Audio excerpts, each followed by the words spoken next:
स्वागत है आपका एक बार फिर से आपके अपने चैनल स्टडी विद मोटिवेशन में। तो बहुत बड़ी खुशखबरी, उत्तर प्रदेश कांस्टेबल के 60,000 से अधिक पदों के बाद उत्तर प्रदेश पुलिस का एक और धमाका। यूपी पुलिस एसआई का विज्ञापन जारी कर दिया गया है। आयु, पाठ्यक्रम, विज्ञापन तिथि और कितने पोस्ट पर वैकेंसी आई है, इन सब की जानकारी आपको इस वीडियो में मिलने वाली है। तो चलिए दोस्तों देखते हैं। तो उत्तर प्रदेश सरकार, उत्तर प्रदेश पुलिस भर्ती एवं प्रोन्नति बोर्ड, यहाँ पर आप देख सकते हैं। और ये वैकेंसी आपकी एसआई उत्तर प्रदेश पुलिस उप निरीक्षक गोपनीय, पुलिस सहायक उप निरीक्षक लिपिक एवं पुलिस सहायक उप निरीक्षक लेखा के पदों पर सीधी भर्ती 2023 का विज्ञापन जारी कर दिया गया है। तो बहुत सारे अभ्यर्थियों को काफ़ी लंबे समय से इंतजार था इस भर्ती का, तो भर्ती आखिरकार आ ही गई। तो उत्तर प्रदेश पुलिस के पुरुषों एवं महिलाओं के लिए उप निरीक्षक गोपनीय, पुलिस सहायक उप निरीक्षक लिपिक एवं पुलिस सहायक उप निरीक्षक लेखा के रिक्त पदों पर आवेदन लिए जा रहे हैं। तो चलिए दोस्तों देखते हैं। पद का नाम देखिए, यहाँ पे पद का नाम पुलिस उप निरीक्षक गोपनीय समूह का, और यहाँ पे आप वेतन बैंड देख सकते हैं। अधियाचन 268 पद इसके लिए हैं। पुलिस सहायक उप निरीक्षक लिपिक समूह का, इसके 449 पद हैं। पुलिस सहायक उप निरीक्षक लेखा समूह का, इसके जो पद हैं वो 204 हैं। तो टोटल 921 पदों पर यह भर्ती है। 921 पदों पर यह भर्ती आई हुई है। तो और उसके बाद यहाँ पे पुलिस उप निरीक्षक यहाँ पे अलग अलग कैटेगरी की वैकेंसी दी हुई है। अनारक्षित की 100 उप निरीक्षक गोपनीय के लिए दिया हुआ है, जो 268 है, इसमें अलग अलग कैटेगरी में बांटा गया है।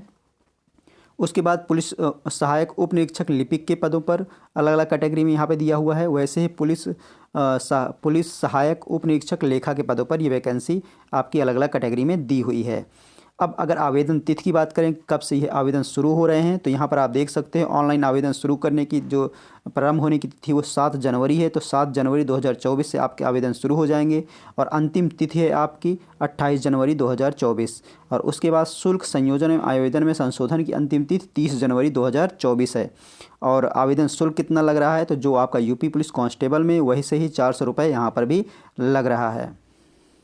उसके बाद शैक्षिक अर्हता की बात करते हैं कि क्या क्वालिफ़िकेशन है। तो यहाँ पे आपका ग्रेजुएशन होना चाहिए या फिर आपका किसी सरकार द्वारा मान्यता प्राप्त समकक्ष अर्हता हो।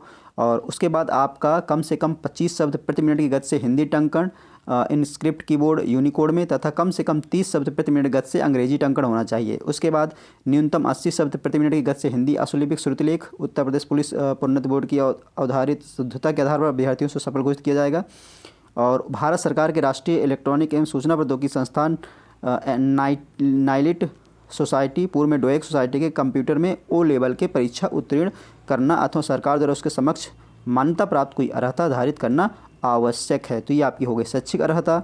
ये आपके गोपनीय की बात हो रही है, यहाँ पे पुलिस उप निरीक्षक गोपनीय के लिए है ये शैक्षिक अर्हता। उसके बाद पुलिस सहायक उप निरीक्षक लिपिक के पद के लिए जो आपका जो शैक्षिक अर्हता है वो भी देख लीजिए। तो यहाँ पर भी ग्रेजुएशन है। और उसके बाद कम से कम 25 शब्द प्रति मिनट गति से हिंदी टंकण इनस्क्रिप्ट कीबोर्ड पर यूनिकोड में, तथा कम से कम 30 शब्द प्रति मिनट गति से अंग्रेजी टंकण। और उसके बाद यहाँ पर आप देखिएगा कि जो उप निरीक्षक गोपनीय है, यहाँ पे आप न्यूनतम 80 शब्द प्रति मिनट गति से आशुलिपि श्रुतलेख, बट यहाँ पे नहीं है। लिपिक के पद पर आप देख सकते हो यहाँ पे उसके, लेकिन आपको ओ लेवल यहाँ पर भी होना चाहिए। उसके बाद लेखा में भी देख लीजिए। तो लेखा में भी आपका ग्रेजुएशन होना चाहिए और वाणिज्य में स्नातक उपाधि आपकी इसमें होना चाहिए। या फिर आप लेखा शास्त्र में परास्नातक डिप्लोमा है तो ये भी मान्य होगा। उसके बाद कम से कम 15 शब्द प्रति मिनट की गति से हिंदी टंकण इनस्क्रिप्ट कीबोर्ड में, और भारत सरकार द्वारा डोएक का ओ लेवल भी आपके पास होना चाहिए या उसके समकक्ष कोई अर्हता हो। उसके बाद यहाँ पर आप देख सकते हैं कि आपका अधिमानी अर्हता यहाँ पर आप देख सकते हैं क्या है। उसके बाद हम आयु की अगर बात करें तो आयु यहाँ पर आप देख रहे हैं कि 1 जुलाई 2023 से 21 वर्ष की आयु पूर्ण कर ली हो और 28 वर्ष से अधिक की आयु ना की हो, अर्थात अभ्यर्थी का जन्म दिनांक 1/7/1995 से पूर्व तथा 1/7/2002 के बाद ना हुआ हो। अब उसके बाद इसमें भी अब आयु में छूट अगर मांगी जाती है अभ्यर्थियों की तरफ तो देखा जाएगा कि क्या होगा, क्योंकि 28 वर्ष इसमें लेता ही है। भर्ती इसकी आई नहीं थी, तो उसके बाद देखते हैं कि क्या हो सकता है। पर यूपी पुलिस कांस्टेबल के इतना ज़्यादा गैप इसमें नहीं था भर्ती ना आने में, फिर भी देखते हैं क्या होता है। उसके बाद यहाँ पर आप देख सकते हो कि चरित्र की अगर बात की जाए तो चरित्र यहाँ पर आप देख सकते हो। उसके बाद वैवाहिक परिस्थिति देख सकते हैं। उसके बाद भारतीय प्रक्रिया की अगर बात करें तो यहाँ पर आप देख सकते हो यह चयन उत्तर प्रदेश पुलिस लिपिक लेखा गोपनीय सहायक संवर्ग सेवा नियमावली 2015 के अधीन किया जाएगा। और ऑनलाइन लिखित परीक्षा, यहाँ पर दोस्तों आपकी ऑनलाइन लिखित परीक्षा होने वाली है। तो यहाँ पे ऑफलाइन नहीं होगी, ऑनलाइन लिखित परीक्षा होगी। यहाँ पर आप देख सकते हो ऐसे अभ्यर्थी जिनके आवेदन सही पाए जाते हैं उनसे 400 अंकों की ऑनलाइन लिखित परीक्षा में सम्मिलित होने की अपेक्षा की जाएगी, जिसमें कुल 200 प्रश्न होंगे तथा समयावधि आपको 2.5 घंटे होने वाली है। इस लिखित परीक्षा में निम्नलिखित 4 विषयों का एक वस्तुनिष्ठ प्रकार का प्रश्न पत्र होगा, यहाँ पर आप देख सकते हो। और ये है इसका सिलेबस पूरा। सामान्य हिंदी कंप्यूटर ज्ञान 100 अंक 100 अंक का होगा। समान जानकारी सामयिक विषय 100 अंक का। उसके बाद संख्यात्मक एवं मानसिक योग्यता परीक्षा 100 अंक की। मानसिक अभिरुचि परीक्षा या बुद्धिलब्धि परीक्षा तार्किक परीक्षा आपकी 100 अंक की। तो टोटल 400 अंक का ये आपका होगा और ये आपका ऑनलाइन होगा। उसके बाद अगर लिखित परीक्षा में बात कर लेते हैं तो लिखित परीक्षा में प्रत्येक विषय में 35% और कुल 40% अंक प्राप्त करने में विफल रहने वाले अभ्यर्थी के लिए पात्र नहीं होंगे।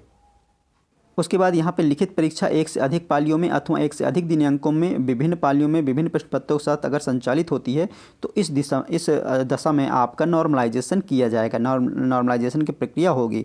यदि कोई प्रश्न या उसका उत्तर विकल्प त्रुटि पाए जाते हैं तो ऐसे प्रश्नों को निरस्त कर दिया जाएगा और उन निरस्त प्रश्नों के अंकों का वितरण माननीय उच्च न्यायालय इलाहाबाद रिट याचिका के अनुरूप किया जाएगा। यहाँ पर साफ साफ लिख दिया गया है कि जो रिट दायर की गई थी इलाहाबाद उच्च न्यायालय में उसी के अनुसार आयोग स्थापित व्यवस्था के अनुसार निम्न सूत्र के अनुरूप किया जाएगा। तो पहले से ही ये व्यवस्था कर दी गई है। आप यहाँ पर इसका सूत्र भी देख सकते हैं।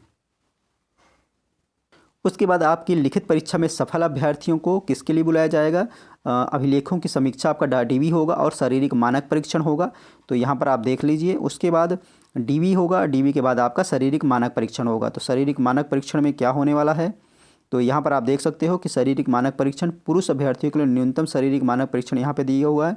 ऊंचाई आपकी कितनी होनी चाहिए? सामान्य और अनपिछड़े वर्ग और अनुसूचित जातियों के अभ्यर्थियों की जो ऊंचाई है वो 163 सेंटीमीटर होनी चाहिए। अनुसूचित जनजाति पुरुष अभ्यर्थियों के लिए न्यूनतम ऊंचाई 156 सेंटीमीटर होनी चाहिए। ये पुरुष की हो गई बात।